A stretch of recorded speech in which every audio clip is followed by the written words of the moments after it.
માની લો કે તમે ગણિત છે, રિઝનિંગ છે, ગુજરાતી છે, અંગ્રેજી છે અને જીકે સામાન્ય જ્ઞાન આ 5 સરખા તૈયાર કરી નાખો તો ગુજરાત સરકારની કોઈ પણ પરીક્ષા માટે તમે સારામાં સારું પરિણામ મેળવી શકો.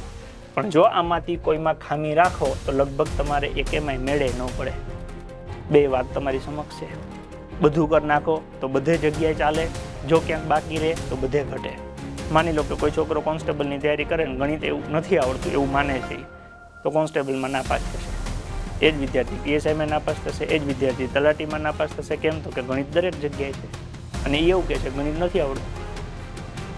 માની લો કે કોઈ વિદ્યાર્થી છે કે જે એવું કહે છે મને બધું આવડે છે, ગણિત આવડે, રિઝનિંગ આવડે, ઇતિહાસ આવડે, ભૂગોળ આવડે, બંધારણ આવડે, બધું આવડે છે, તો દરેક જગ્યાએ સારામાં સારો સ્કોર કરશે. અથવા એવું થશે કે એક કરતાં વધારે પરીક્ષાઓ પાસ થશે. અને આપણે એવા જોઈએ છીએ કે 5-6 પરીક્ષા આપે મારા બેટા 5-6માં પાસ થાય. આપણે એ 5-6માં થોડાક રહી ગયા હોઈએ.